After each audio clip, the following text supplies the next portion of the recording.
ঘূর্ণাবর্ত এবং মৌসুমী অক্ষরেখার প্রভাবে শুক্রবার রাতভর বৃষ্টির পর শনিবারও ঝমঝমিয়ে বৃষ্টিতে ভিজেছে শহর কলকাতা। পাশাপাশি দক্ষিণের জেলায় জেলায় ভারী বৃষ্টিপাত হয়েছে, যার জেরে কলকাতা সহ দক্ষিণবঙ্গের একাধিক এলাকা জলমগ্ন হয়ে পড়েছে। উল্টোডাঙ্গা, সল্টলেক, বাগুইআটি, পাতিপুকুর সহ কলকাতার একাধিক জায়গায় রাস্তা জলের তলায় চলে গিয়েছে। কোথাও কোথাও জল এক হাঁটু সমানো। বৃষ্টি না থামলে পরিস্থিতির আরো অবনতির আশঙ্কা করা হচ্ছে। তবে পাম্পের সাহায্যে ইতিমধ্যে সল্টলেকের সহ কয়েকটি এলাকায় জল নামানোর কাজ শুরু করেছে প্রশাসন। আবহাওয়া দফতরের তরফে জানানো হয়েছে, শনিবার ভোর 4টে থেকে 6টা পর্যন্ত কলকাতায় রেকর্ড পরিমাণ বৃষ্টি হয়েছে। সবচেয়ে বেশি বৃষ্টি হয়েছে উল্টোডাঙ্গা এলাকায় 42 মিলিমিটার, একইভাবে চিংড়িঘাটায় 39 মিলিমিটার, মানিকতলায় 33 মিলিমিটার, দত্তবাগানে 32 মিলিমিটার, ঠনঠনিয়া এলাকায় 24 মিলিমিটার, তপসিয়ায় 35 মিলিমিটার, বালিগঞ্জে 23 মিলিমিটার, যোধপুর পার্কে 22 মিলিমিটার, কালীঘাটে 15 মিলিমিটার।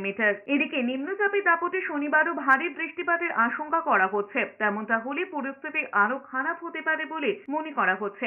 তবে সল্টলেক সহ বেশ কিছু এলাকায় পাম্পের সাহায্যে জল নামানোর কাজ শুরু করেছে পুরসভা। এদিকে সামান্য বৃষ্টিতে এলাকার পর এলাকায় জল জমে যাওয়ার জন্য নিকাশি সমস্যাকে দুষছেন বাসিন্দারা। পাল্টা হিসেবে নাগরিক সচেতনতা নিয়েও প্রশ্ন তুলেছে পুরসভা। পুর কর্তৃপক্ষের মতে কিছু এলাকায় নিকাশি সমস্যা রয়েছে, তবে প্লাস্টিক ব্যবহার বন্ধ করার আর্জিতে বিশেষ কাজ হয়নি। তারই জেরে বহু এলাকায় অল্প বৃষ্টিতেও জলমগ্ন হয়ে পড়েছে।